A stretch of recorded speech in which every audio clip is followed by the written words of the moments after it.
Les Dida de Tiasalé. On constate que beaucoup de personnes ignorent que les Dida font partie des premières ethnies autochtones de la région de Tiasalé. Mais nous sommes là pour vous éclairer et pour vous en dire plus sur les Dida de Tiasalé. Bienvenue sur Dida Facile, là où vous saurez tout sur le pays Dida. La région de l'Agnébi-Tiassa, située au sud de la Côte d'Ivoire, est historiquement marquée par la présence des Dida. Malgré leur ancienneté et leur influence, l'histoire des Dida dans cette région demeure souvent méconnue ou mal interprétée. Cet article se propose de retracer cette histoire en mettant en lumière les interactions entre les Dida, les Abé et d'autres peuples voisins, ainsi que l'impact de ces relations sur le peuplement et l'organisation sociale de la région. Nous nous basons ici sur des sources documentaires et ethnographiques rigoureuses et nous nous efforçons de rétablir la vérité historique face aux affirmations erronées concernant l'absence des Dida dans la région de l'Agnébi-Tiassa. Grâce à une analyse approfondie des témoignages des archives, nous démontrons de façon incontestable l'ancienneté et la présence des Dida dans cette zone. Tiasalé et les Dida, une vérité historique à rétablir. Les Dida sont considérés comme les premiers autochtones de la région de l'Agnébi-Tiassa. Selon les détenteurs du savoir traditionnel du peuple Abé, les origines des Abé remontent à l'actuel Ghana. Lors de leur installation dans leur zone actuelle, ils affirment avoir trouvé des Dida déjà présents sur les lieux. Les deux peuples auraient alors cohabité pendant une longue période marquée par une alliance interethnique Abé-Dida. Cette alliance aurait permis un transfert pacifique de terres au profit des Abé, aboutissant à la création du territoire aujourd'hui désigné comme pays Abé.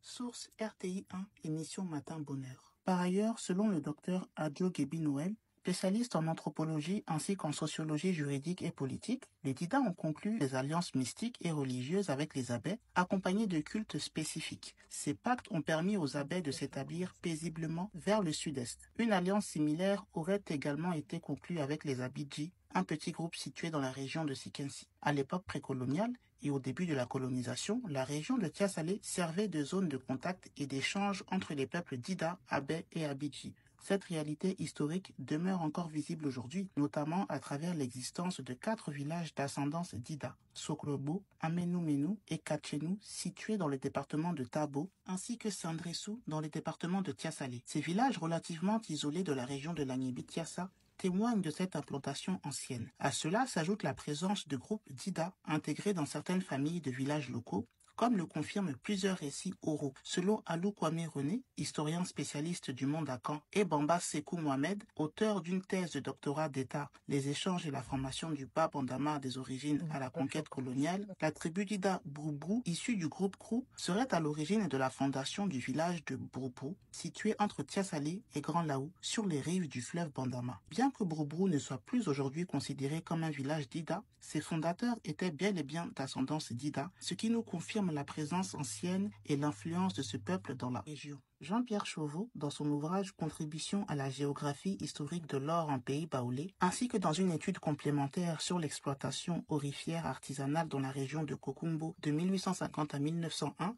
indique que les premiers habitants connus de cette région étaient les Krobou, les Gouro et les Dida. Cette information est également confirmée dans ses notes sur l'histoire économique et sociale de la région de Kokumbo, Baoulé, Sud-Côte d'Ivoire. Publiée à Paris par Lordston en 1979, la région de Kokumbo fut ensuite occupée par les Baoulés à la suite de la découverte de l'or par Kwaku Sé, un Baoulé à Sabou, membre du sous-groupe Fafoué. L'importance économique de cette zone aurifère attira de nombreuses populations migrantes désireuses de profiter de sa prospérité. Dans sa thèse de doctorat intitulée Histoire d'un sous-groupe baoulé, les Soamelins au XVIIIe et XIXe siècle, le docteur Yeboué Kan Yannick rapporte que, selon l'oralité transmise par les Baoulés Soamelins de Tabo, ce sont les Dida de Iré qui leur ont cédé pacifiquement leur territoire d'établissement.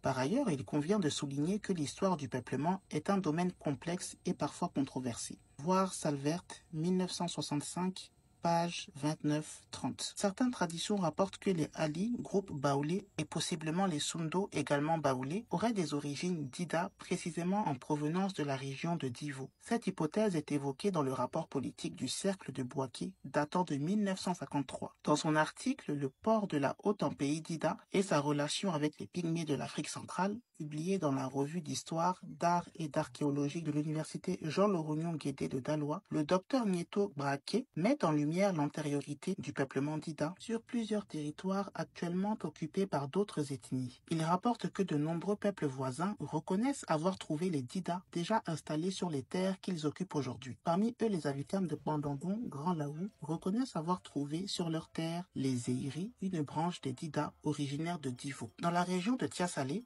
les Élomoins Baoulés de Tiasalé considèrent également les Dida comme l'un des peuples les plus anciens de la zone. De plus, selon les traditions orales, les Dida, les Abidji, les Asrins vivaient déjà dans cette région avant l'arrivée d'autres groupes, confirmant ainsi l'antériorité des Dida dans l'occupation du territoire de Tiasalé. Le docteur Adjo Gebi Noël, spécialiste en anthropologie ainsi qu'en sociologie juridique et politique, affirme qu'au moment de l'éclatement du royaume Ashanti, les peuples Agni et Baoulé interviennent dans la région. Dans leur processus de mobilité et leur stratégie d'expansion, les Baoulés envoient des éclaireurs appelés Godais qui rencontrent sur leur chemin les Dida. Ces derniers, peuples guerriers, sont alors prêts à engager les hostilités. Les Godais finissent par conclure des alliances mystiques et religieuses avec les Dida, ce qui permet aux Baoulés d'avancer vers le centre du pays et d'installer certains de leurs groupes à Tiasalé, Tumodi, Sakassou ou encore Béoumi. Selon le docteur Nieto Braquet, dans le pays Abé, notamment à Aboville, les récits ancestraux rapportent que les Dida étaient établis sur les rives du fleuve Agnébi, à l'emplacement actuel de la ville. Ils auraient donné à ces lieux des noms en langue Dida avant leur repli vers l'ouest. Agnabé, signifiant notre race, serait à l'origine du nom du fleuve Agnébi. Agnabo ou Abo, signifiant notre cours, désignait leur ancien site d'habitation.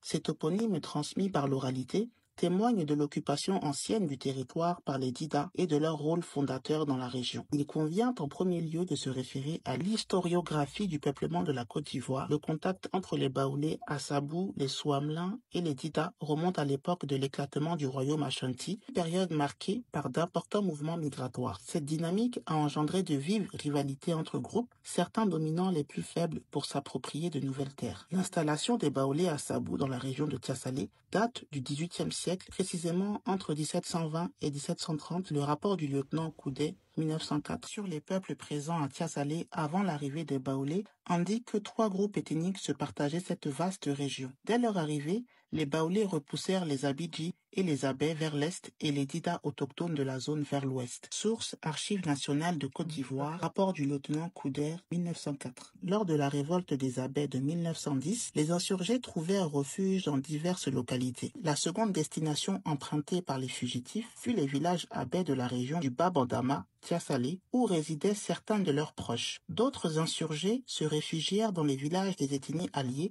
notamment les Dida, ainsi que chez des groupes ayant longtemps cohabité avec les Abais avant de s'établir dans leur zone actuelle comme les Adjoukrou. Ces derniers participèrent activement à la révolte soutenue par des fétiches. Les peuples frères, tels que les Atiers et les Abidji de la région de Sikinsi, accueillirent également des insurgés. L'alliance entre les Abais et les Dida, qui remonte à l'époque précoloniale, reposait sur des accords d'assistance militaire mutuelle en cas d'agression. Cette solidarité ancestrale explique l'implication des Dida dans ce soulèvement. Source Dr Julie Eunice Brou Mustapha. De plus, dans une publication portant sur le réseau hydrographique de la région, il est indiqué que celui-ci est largement structuré autour du fleuve Bandama qui traverse les départements de Tabo et de Tiasalé du nord au sud. Sur le plan ethnographique, les Baoulés, Souamelins et les Dida sont reconnus comme les peuples autochtones majoritaires et historiquement les plus représentatifs de ces localités. Source d'Oba Soro. Ainsi, la région présente dans une grande diversité ethnique, dominée par des groupes appartenant au vaste ensemble Akan, notamment les Akans lagunaires tels que les Abais et les Grobou dans les départements d'Aboville, ainsi que les Abidji dans la sous-préfecture de Sikinsi. À l'ouest de la région, on retrouve principalement les Dida et les Baoulés, tandis que quelques communautés Agni y sont également implantées. À cette population autochtone s'ajoutent des groupes allochtones et allogènes, donc des étrangers. Source projet de renforcement de l'alimentation en eau potable en milieu urbain. En outre, dans son article scientifique intitulé Proximité et distance linguistique entre le Souamelin, le Baoulé et l'Agni, Kako Marcel Vaou propose un aperçu socio-linguistique de la sous-préfecture de Tabo. Il y présente la répartition des principales langues parlées dans la région. Il y a le Souamelin, langue dominante parlée dans 8 villages, le Baoulé qui est parlé dans 2 villages. Le Dida est principalement utilisé dans 3 villages. Cependant, sur le le plan administratif, avec l'avènement de la colonisation, la partie orientale de l'actuel pays d'Ida, située dans le bas Bandama, fut initialement rattachée au cercle baoulé, dépendant du district de Tiasalé. C'est en mai 1902 que le canton Garo, zone la plus orientale du pays d'Ida, donc la plus à l'est et proche des territoires baoulés, fut visité pour la première fois par le commandant du secteur de Tiasalé. Jusqu'en 1910, cette zone, également appelée Mamini, demeurait sous l'autorité administrative de Tiasalé. Il faudra attendre le samedi 11 mars 1911 pour que les limites entre les cercles de Laou et de Baoulé soient rectifiées. Source Journal officiel de la Côte d'Ivoire. En conclusion, dans son ouvrage Vocabulaire comparatif de plus de 60 langues ou dialectes parlés en Côte d'Ivoire et dans les régions voisines, Maurice Delafosse, considéré comme le père de la classification ethnique de la Côte d'Ivoire, décrit en 1904 les Dida, je cite, « Ce peuple habite au nord de la lagune de Laou, depuis la rive septentrionale de cette lagune au sud jusqu'à la tribu Koueni ou Gouro des Nemné au nord, hauteur de Tiasalé. Il s'étend de la rive droite du bas Bandama à l'est jusqu'au méridien, passant par l'embouchure du Daguiré à l'ouest. On rattache généralement aux Dida